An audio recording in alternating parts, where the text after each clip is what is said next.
we started, screwing around in Photoshop and sort of just this is what we want. This is what we want in a number of different forms. Yeah. Let's start with a Game Boy Classic. Wouldn't this be a nice little treat? I'm totally into this. I like the idea. Like, imagine if you will, dear viewers. It's got a backlit screen, like a nice little Indiglo thing. It's maybe clearer, like the Game Boy Pocket had. But it's 2017, so of course it's rechargeable with a USB plug, and you don't have to get AA batteries every 20 minutes. Oh, and maybe it would have like a whole bunch of games built in, like I don't know, all of these. Look at this library. Yeah, the original Game Boy. Let's go through this real quick, because this is like the original Game Boy. I don't think people remember, has an incredible library, and it took a minute for them to get it right. Metroid 2 is a little weird, and Super Mario Land is the weirdest Super Mario game. But look, Super Mario Land 2, Pokemon Red and Blue and Yellow, Metroid 2, Donkey Kong, which is, you guys are sleeping on Donkey Kong. If you haven't played that game, that is a perfect video game. Tetris, obviously, Link's Awakening, my personal favorite video game of all time. Then let's get into some third-party stuff like TMNT, Fall of the Foot Clan, Mega Man 5. Now, a bunch of the Mega Man games were ported to the Game Boy, but they were sort of weird remix truncated versions. 5's the first one that just perfectly nailed it. Kid Icarus is not great, but I really like it. Final Fantasy Adventure is a fantastic sort of top-down action RPG. Kirby's Dream Land, again, the original. Oh yeah, I love perfect. that one. Gargoyle's Quest, which is great. It's kind of a spin-off of Super Ghouls and Ghosts. Castlevania 2, that's the one that kind of got it right. Donkey Kong Land's a weird one. It's aged What about Wario Land? Wario Land, he's in there. You skipped right over. You went. We're getting there. We're getting there. Wario. And then Alleyway, Ninja Gaiden Shadow, and Mario's Picross. I'm going to be totally honest with you. It is missing one thing: color. Yep. And that's where the Game Boy Color Classic comes in. Look at that baby. Beauty right here. Yeah, you get this. Back when the Game Boy Color came out, they were like, well, we can have color or a light. And then you look over at the Game Gear and they're like, no, we're not doing that. So they were like, here's a color screen that you have to hold in direct sunlight, which I love now. If this direct sunlight hits your Switch, you're like, what am I looking at? I can't see a damn thing. Yeah, let's just take it, shrink it down, make it real tiny, do the same thing we just suggested. USB port charging, rechargeable battery, beautiful little screen. Put a whole bunch of games in there. Oh, I don't know which games. Maybe these games. Oh! Look at those games. Well, let's start with games. Super Mario Bros. DX. It's weird because it's sort of pan and scan version of the original Mario, but it's got tons of cool unlockables. It hooks up to the Game Boy printer, which probably won't work anymore. We got Zelda. If their next thing is a Game Boy printer classic, I'll be like, what? Then we have 3 damn near perfect Zelda games. Oracle of Ages, Oracle of Seasons, and Zelda Link's Awakening DX, which has a new color dungeon, which isn't very good, but the entire game is colored, it's awesome. Donkey Kong Country, this is the first time that game was ever made portable. Again, ported to the Game Boy Advance later, but it's so cool here. R-Type DX, another just classic shmup. If you've never played this one, it's pretty much perfect. Kirby Tilt and Tumble, okay, things get a little weird because there's a lot of gyroscope stuff that goes on the Game Boy. Gyroscope? Gyroscopes. So it's a gyroscope. A gyroscope. Then we've got Metal Gear Solid, which, Yes.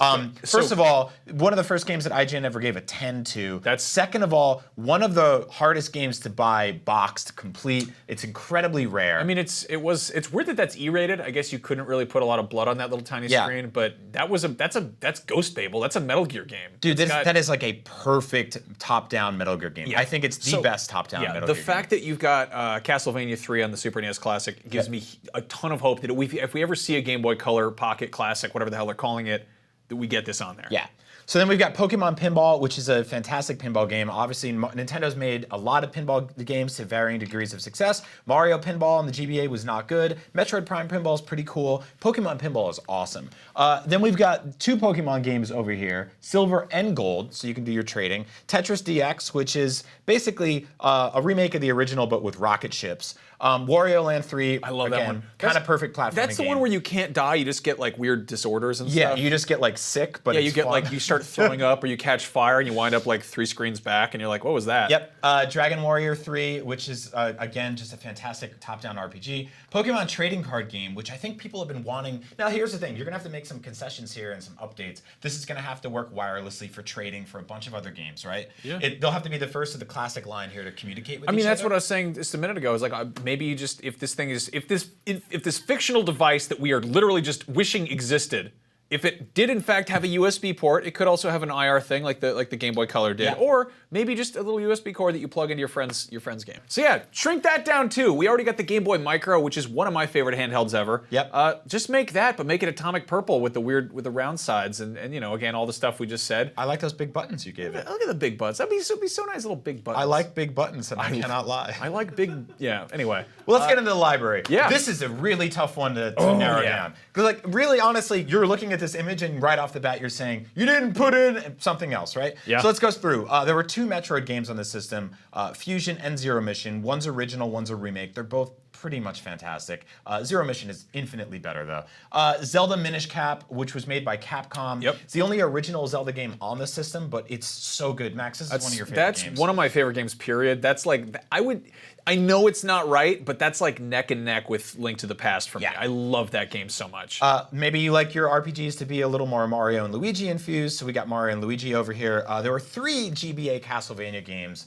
They all worked pretty much in different varying degrees of success. Yeah. But it's It was like Circle of the Moon, Harmony of Dissonance, and Aria of Sorrow. So I put 2 of them on there. You could put all 3 if you wanted. Circle of the Moon was really dark on launch hardware, but I remember that was the first game I remember seeing on a Game Boy Advance, and I was just like looking at it, I was like, oh my god, they did it. Okay, Final Fantasy Tactics. A lot of you guys love that game. I never got super into it, but I understand why it should be here. Golden Sun, you can put both of those games on there. Oh, yeah. They're really awesome. Mario Kart Super Circuit, Mario 3. Now, here's the thing. Like, they put a bunch of classic NES Mario games on here and Super NES. So you can take any of them. Mario 2's on here, Mario 3, Mario World, Yoshi's Island, Pokemon, Fire Red, Emerald. There's a whole bunch of great Pokemon games. What is it, like Ruby? Yeah, there's so many. Yeah. Wario Land 4, another game where he kind of gets sick, but it's cool. I love Wario. Advance Wars. That's the one. Dude, the best strategy, top-down strategy game that's ever why made. I put that there. That's the one that people it's want. So damn good. It's amazing that they haven't really made a new one recently. Kirby, there's tons of great Kirby games on the GBA. WarioWare, just one of the most perfect games ever made. Hell yeah. Then we got the Castlevanias, Astro Boy. I don't know if you guys have played this one, but Astro Boy and Ninja 5.0 are 2 games I put on there that are really, really awesome. Astro Boy is developed by Treasure. Mario vs. Donkey Kong, Super Mario World, Zelda, A Link to the Frickin' Past is on the you gotta have that. Like, throw that in there. Yeah, Final Fantasy 1 and 2.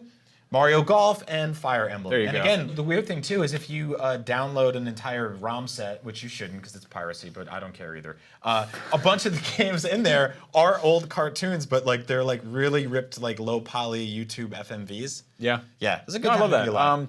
So yeah, these are our weird wishes of demands of lists of the, I don't know what sentence that was, but yeah, after the SNES Classic comes out and we complain about the cord being too short, maybe Nintendo should release some little classic things that have no cords whatsoever. Just put them in your pocket and go about your business. Go on some road trips, go play it at the library, put it behind a textbook, pretend you're working.